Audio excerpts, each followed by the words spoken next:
10 গ 2 নম্বরে বলা হয়েছে কোন গ্যাস অণুর ব্যাস 3 × 10⁻⁻8 মিটার এবং প্রতি ঘন সেন্টিমিটারে অণুর সংখ্যা হচ্ছে 6 × 10⁻20। স্বাভাবিক তাপমাত্রা ও চাপে অণুগুলোর মূল গড় বর্গবেগ দেওয়া আছে। উদ্দীপকের তথ্য থেকে প্রতি সেকেন্ডে সংঘটিত সংঘর্ষের সংখ্যা কোন ক্ষেত্রে বেশি? ক্লসিয়াস এবং বোল্টজম্যানের সমীকরণ দুইটা তুলনা করতে বলা হয়েছে এখানে। এখন প্রতি ঘন সেন্টিমিটারে অণুর সংখ্যা আমরা জানি n হচ্ছে 6 × 10⁻20। এটা হচ্ছে প্রতি ঘন সেন্টিমিটারে। তাহলে প্রতি মিটারে হবে 6 × 10⁻20 × 10⁻6 পার মিটার কিউব। এখন অণুগুলোর ব্যাস দেওয়া আছে সিগমা = 3 × 10⁻⁻10 মিটার। এখানে সেন্টিমিটার থেকে প্রতি মিটার কিউব নেওয়ার জন্য 10⁻6 দিয়েছে, কারণ প্রতি সেন্টিমিটার কিউবের থেকে প্রতি মিটার কিউবে অণুর সংখ্যা বেশি। তাহলে গড় বর্গবেগ দেওয়া আছে কত? CRMS = 500 metre per second. এখন এখানে চাওয়া হয়েছে যে প্রতি সেকেন্ডে সংঘটিত সংঘর্ষের সংখ্যা, অর্থাৎ ধাক্কা সংখ্যা চাওয়া হয়েছে। আমরা জানি গড় মুক্ত পথ ল্যামডা হচ্ছে L ডিভাইডেড বাই ধাক্কা সংখ্যা, অর্থাৎ n = L divided by lambda. এখন L হচ্ছে অতিক্রান্ত দূরত্ব বেগ গুণন সময়। তাহলে আমরা বলতে পারি CRMS টাইম। এখন এইটা যদি আমরা এখানে বসাই তাহলে n হচ্ছে CRMS time divided by lambda. এখন এখানে ধাক্কা সংখ্যা বের হয়েছে, তাহলে প্রতি সেকেন্ডে ধাক্কা সংখ্যা কি হবে?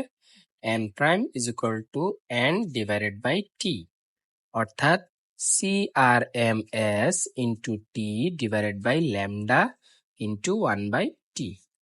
আমরা যদি t কাটা দেই তাহলে হয় CRMS ডিভাইডেড বাই ল্যামডা। এখন এই ল্যামডাটা ক্লসিয়াসের নিয়ম অনুযায়ী একরকম, বোল্টজম্যানের নিয়ম অনুযায়ী আরেক রকম। এবং ক্লসিয়াসের নিয়ম অনুযায়ী আমরা জানি lambda c = 1 divided by n pi sigma square, অর্থাৎ 1 ডিভাইডেড বাই n এর মান আমরা জানি হচ্ছে 6 × 10⁻26, পাই হচ্ছে 3.1416 ইন্টু সিগমা হচ্ছে 3 × 10⁻10 স্কয়ার। তাহলে আসে হচ্ছে 5.898 × 10⁻9 মিটার। এখন আমরা যদি ধাক্কা সংখ্যা বের করি প্রতি সেকেন্ডে তাহলে আসে হচ্ছে 500 divided by 5.898 × 10⁻9 metre,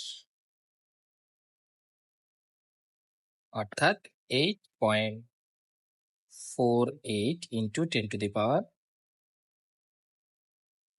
per second. এখন বোল্টজম্যানের সূত্র অনুযায়ী আমরা জানি 3/4n পাই সিগমা স্কয়ার। তাহলে আসে হচ্ছে 3 divided by 4 into 6 × 10⁻26 into 3.1416 into 3 × 10⁻10 square. তাহলে এইটার অ্যান্সার আসে হচ্ছে 4.42 ইন্টু 10⁻9 মিটার। তাহলে ধাক্কা সংখ্যা আসে হচ্ছে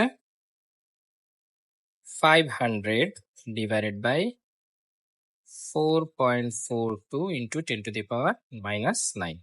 তাহলে আসে হচ্ছে 11.3 ইন্টু 10⁻10 পার সেকেন্ড।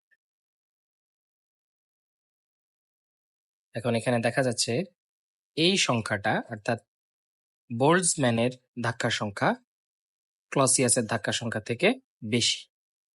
তাহলে প্রশ্নে বলা হয়েছে যে ক্লসিয়াস এবং বোল্টজম্যানের সমীকরণ ব্যবহার করে তুলনা করো। তাহলে আমরা বলবো যে বোল্টজম্যানের ধাক্কার সংখ্যা ক্লসিয়াসের ধাক্কার সংখ্যা থেকে বেশি।